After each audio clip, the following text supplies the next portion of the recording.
L'Institut national de la femme est saisi d'une étudiante en 3e année qui a été harcelée par son maître de mémoire. Alors, ce qui est extrêmement encourageant et qui vient un peu comme à contre-courant, mais dans le sens extrêmement positif de ce que nous avons rencontré jusqu'ici, c'est que cette fois-ci, c'est un parent qui s'est levé. C'est le père de l'étudiante qui a dit non, non, ça ne va pas se passer comme ça. Voilà.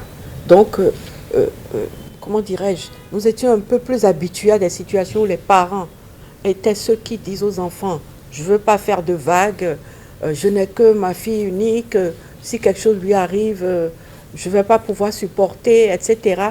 Mais là, c'est un père qui s'est levé, un parent qui s'est levé. Et donc, ça nous montre que toute la campagne que nous sommes en train de mener, les sensibilisations grand public que nous sommes en train de mener dans les universités, le fait aussi d'avoir des points focaux dans les universités, je crois que c'est de nature à encourager la dénonciation, n'est-ce pas? Et à, comment dire, briser le silence. Là, c'est un père qui a brisé le silence. Cette année, comme les années qui viennent, c'est vraiment, ça va être vraiment le renforcement de ce combat-là, le maintien, le renforcement aussi de la punition, de la répression, parce que ce n'est que ça qui marche. Les deux doivent aller de pair, mais il faut frapper fort. Donc, de façon générale, la peine prévue pour un harcèlement sexuel, c'est de 1 an à 2 ans et une amende de 500 000 à 1 million. Et la loi dit que c'est soit les deux, soit l'une ou l'autre des peines. Donc tout va dépendre de ce que les débats révèlent, de ce que les circonstances dans lesquelles ça a été commis révèlent. Le juge pourra faire le choix des sanctions qu'il va appliquer. Par contre, quand nous nous trouvons dans une situation où l'auteur, c'est un enseignant, c'est un formateur, c'est un ascendant de la victime, donc son père, ou alors un père adoptif, une mère adoptive, quand c'est une personne qui a de l'autorité sur elle, quand la personne se trouve aussi dans une situation où elle requiert un service public, ou est en train de rechercher un emploi public, et donc dans une situation, on va dire, de vulnérabilité, de dépendance, parce que cherchant un travail, on est vulnérable. Quand on cherche un travail, il y a des étapes qu'on franchit, et sur le chemin, si vous tombez sur quelqu'un et que vous savez que obtenir ou non l'emploi dépend de cette personne, devant cette personne, vous devenez vulnérable, n'est-ce pas? Donc, dans tous ces cas-là, ce qui va se passer, c'est que la peine va monter. Elle va passer, au lieu de 1 an à 2 ans et de 500 000 à 1 million d'amende, elle va passer à 3 ans à 5 ans d'emprisonnement ferme et 1 million à 5 millions d'amende.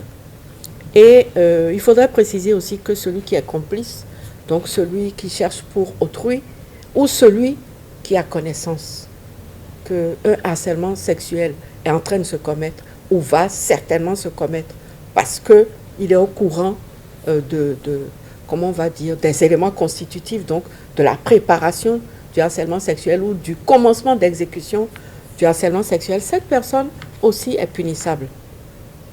N'est-ce pas? Donc voilà, c'est vraiment une infraction qui réunit toutes les caractéristiques de l'infraction, qui fait jouer à la loi son rôle préventif, son rôle punitif et son rôle dissuasif. Et d'ailleurs, en termes parlant de rôle dissuasif, la loi dit que si quelqu'un récidive, c'est le double de la peine qui lui sera appliquée. Il faut dire que sous la 9e législature, le contrôle parlementaire de l'action gouvernementale a gagné en dynamisme et en efficacité. Les députés ne se limitent plus uniquement aux simples questions adressées au gouvernement lors des séances en plénière. Désormais, ils multiplient les missions de contrôle parlementaire sur le terrain. Une démarche qui leur permet d'aller au contact des réalités vécues par les populations et de vérifier concrètement l'exécution des projets et programmes gouvernementaux au cours de la période de référence. Plusieurs initiatives et relations du gouvernement ont fait l'objet de contrôles rigoureux par les parlementaires. Entre autres, les députés ont effectué des missions de contrôle sur le projet d'appui aux infrastructures agricoles dans la vallée de l'Ouémé.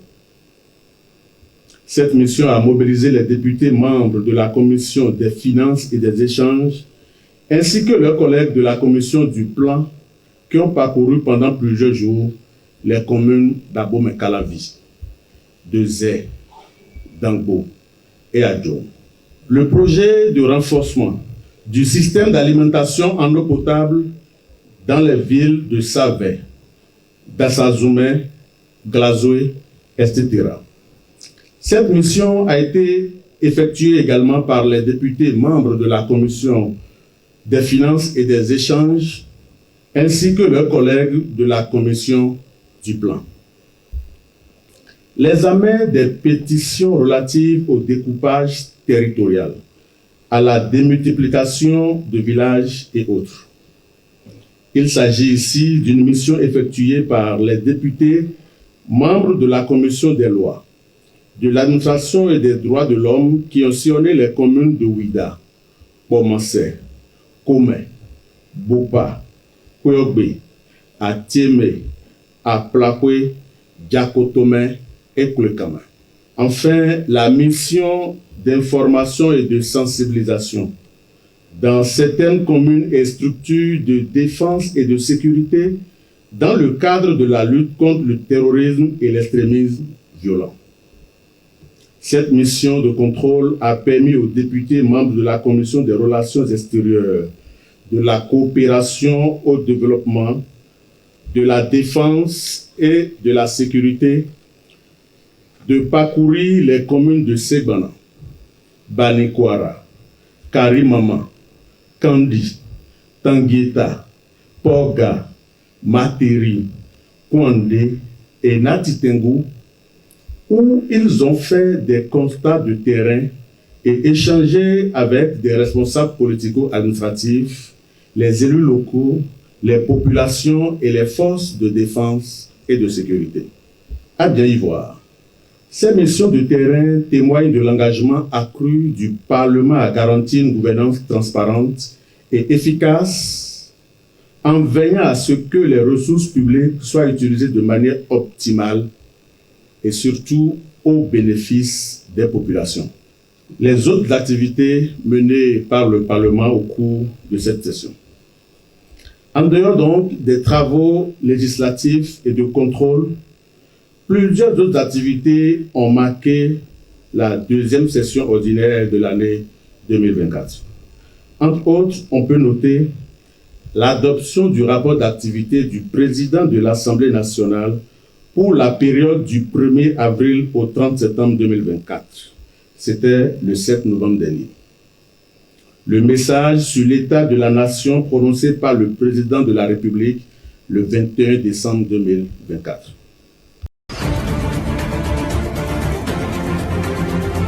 Aujourd'hui, nous sommes là pour la deuxième rencontre CDCC CAD pour faire le point du chemin parcouru dans l'année 2024.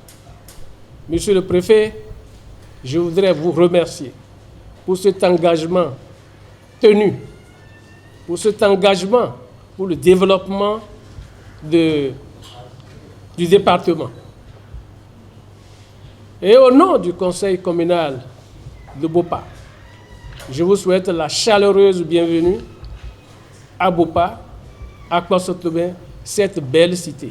C'est sur ces mots de bienvenue que s'est ouverte à Possotomé, dans la commune de Bopa, la deuxième rencontre annuelle de la conférence administrative du département du Mono ce vendredi 31 janvier 2025. Il s'agissait d'une rencontre conjointe du Conseil départemental de concertation et coordination cadre conduite par l'autorité départementale avec plusieurs activités inscrites à l'ordre du jour. Nous avons tenu ce jour la rencontre conjointe CDCC cadre du Mono afin non seulement de faire le point sur le dispositif sécuritaire dans le département, d'évaluer les perspectives, le point du programme annuel d'assistance conseil 2024 afin de valider également le programme d'assistance conseil 2025.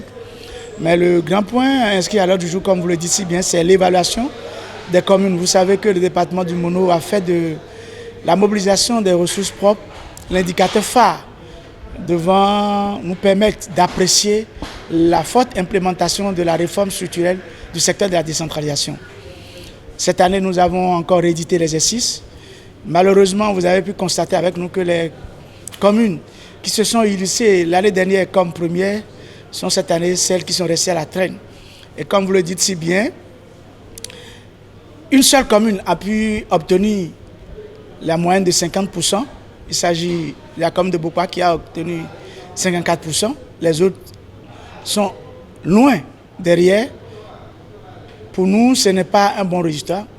Cela ne traduit pas l'engouement, l'engagement et tout le sacrifice que la tutelle consent en complicité avec les services déconcentrés de l'État pour appuyer nos communes. Et donc je crois que nous ne sommes pas du tout satisfaits de ces résultats.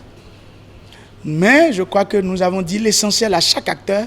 Chaque acteur est reparti ici conscient de ses faiblesses, de ce qui est attendu de lui en termes d'investissement personnel, mais aussi collectif pour 2025, afin qu'à la prochaine évaluation, nous puissions avoir un tableau plus reluisant. Classée première commune l'année dernière en matière de mobilisation des ressources propres, la commune de Comé s'est vue ravir la vedette cette année par celle de Bopa. Pour le maire de Comé, il va falloir redoubler d'efforts. C'est vrai, en 2023, Comé a été la première commune en mobilisation des ressources propres. Et aujourd'hui, nous avons perdu notre place. On ne l'est plus.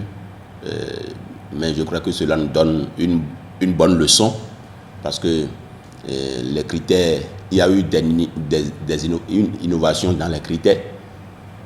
Si c'est seulement en matière de problème de ressources, nous pouvons occuper une bonne place. Cela n'a pas été le cas. Quand même, j'ai compris aujourd'hui que nous devons travailler plus en matière de gouvernance locale, c'est-à-dire réunir chaque fois le comité qui s'occupe de la mobilisation des ressources dans la commune de Comé avec la liste de présence et faire fonctionner ce comité de mobilisation de ressources dans la commune de Comé.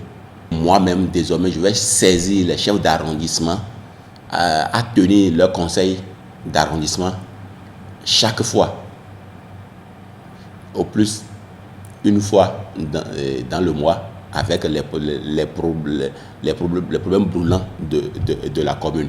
Donc, s'il en est ainsi, je crois que nous pouvons venir à bon port en restant ensemble, parce que la victoire est commune. La défaite aussi est commune. Prestations artistiques, distinctions et bien d'autres activités ont meublé cette journée de travail. Ainsi, le cap est mis sur la prochaine édition.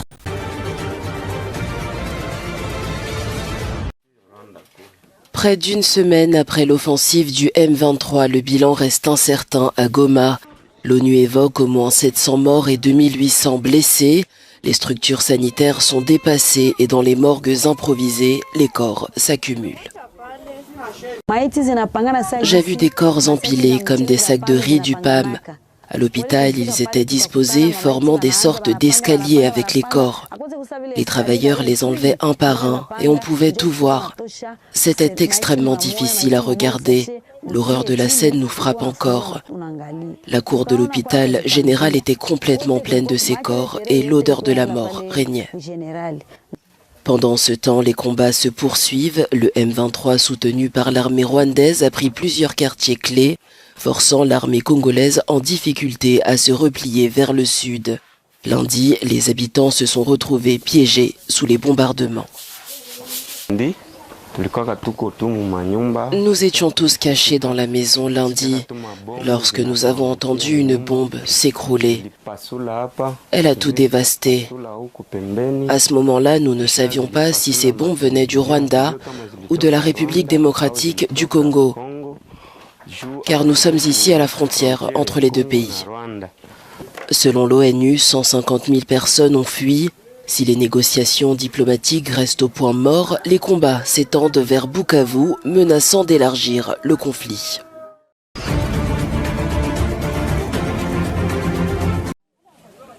À Goma, dans l'est de la République démocratique du Congo, la situation est catastrophique. Le M23 a pris le contrôle de la ville et les hôpitaux sont submergés par les blessés. Les structures sanitaires peinent à faire face à l'arrivée massive de victimes. On est tellement débordés et on continue toujours à travailler. Et on espère qu'avec la situation qui devient un peu calme, peut-être ça va nous aider à bien travailler aussi. Mais il y aura le stockage qui va bientôt se terminer parce que le matériel, on n'a pas assez de matériel. Merci. Sur place, les médecins luttent avec des moyens limités, mais les blessés graves ne cessent d'affluer. Les hôpitaux manquent de tout, médicaments, équipements et personnel. Alors, dans des situations pareilles, on sait qu'entre 10 à 20% des cas, ce sont des cas rouges. C'est des cas compliqués qu'on a le plus souvent et c'est le cas qu'on observe. Il y a des blessures au niveau du crâne, du thorax. Oui, ça c'est compliqué à gérer. Le M23, soutenu par le Rwanda, est entré dans la ville le 26 juillet. Une semaine après, soit le 1er février, le gouvernement a dressé un bilan provisoire de plus de 773 morts.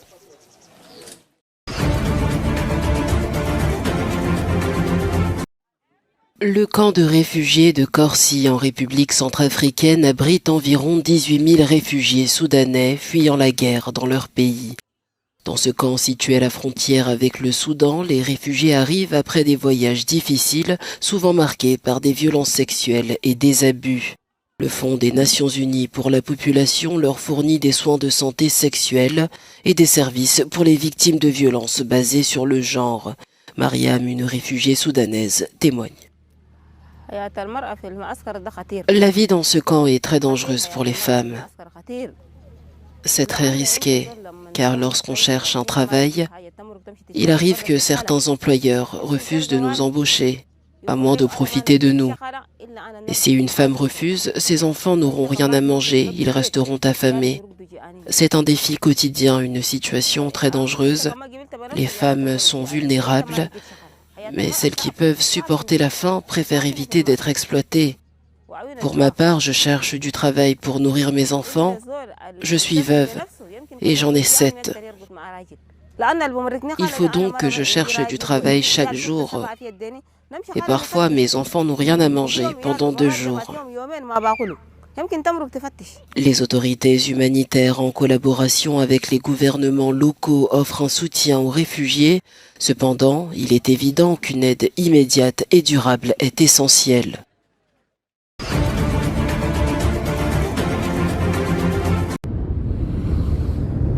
Un navire de la marine italienne a rapatrié 43 migrants en Italie samedi, après que la justice locale ait suspendu leur expulsion vers l'Albanie. Ce revers survient après plusieurs tentatives infructueuses du gouvernement italien. Les migrants avaient été transférés en Albanie en début de semaine dans le cadre d'un accord visant à traiter les demandes d'asile au-delà de l'Union européenne. 6 d'entre eux avaient été renvoyés vers l'Italie le même jour car jugés mineurs ou vulnérables.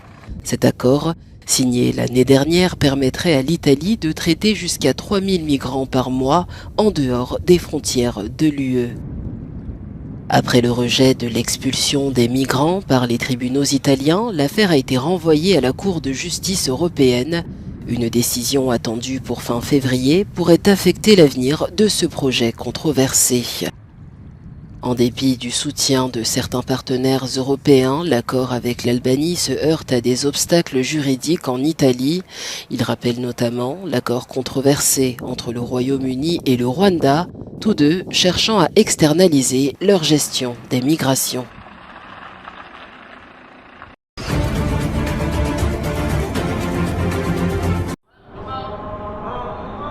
Depuis le 1er février, l'Arabie Saoudite a rendu obligatoire la vaccination contre la méningite pour tous les pèlerins effectuant la Umrah ou le Hajj.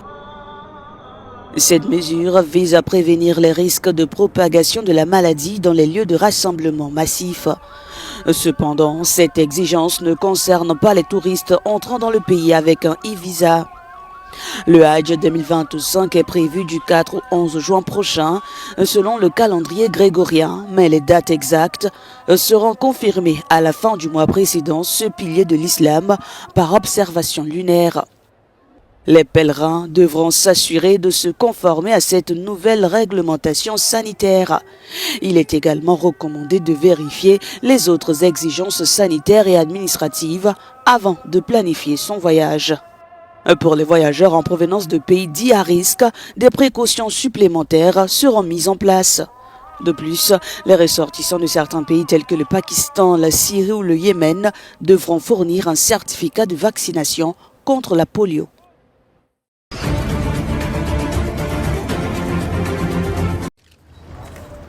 Ahmad al-Shara, le président intérimaire de la Syrie, a posé le pied en Arabie Saoudite pour un premier voyage à l'étranger symbolique. Arrivé à Riyad ce dimanche à bord d'un jet saoudien, le nouvel homme fort de la Syrie et son ministre des Affaires étrangères Assad al-Shaibani ont été accueillis par le prince héritier Mohammed bin Salman. Cet accueil illustre un rapprochement inattendu après des années de soutien saoudien aux rebelles anti-Bachar al-Assad. L'Arabie saoudite semble désormais prête à ouvrir un nouveau chapitre avec la Syrie d'Ahmad al-Shara. Anciennement affilié à Al-Qaïda, ce dernier incarne aujourd'hui une Syrie en quête de légitimité internationale. Un virage stratégique alors que le régime d'Assad a résisté à plus de 10 ans de guerre. Ce déplacement soigneusement orchestré semble donc signifier un rééquilibrage des alliances régionales de Damas, loin de l'Iran. Il pourrait aussi marquer un tournant dans les relations syro-saoudiennes.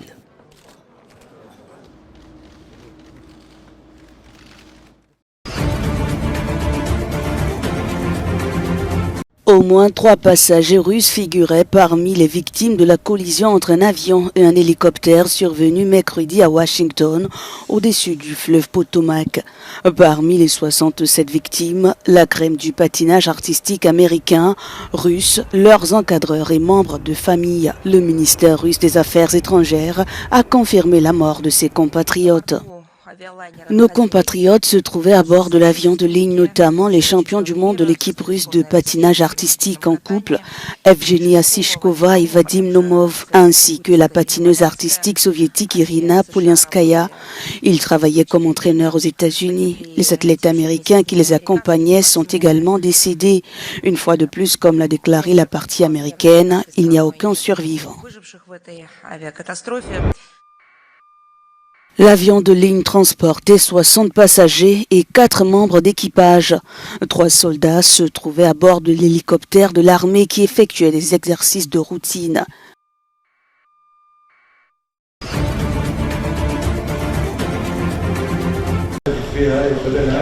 Les principales puissances arabes s'opposent fermement à la proposition de Donald Trump de transférer les Palestiniens de Gaza vers l'Égypte et la Jordanie.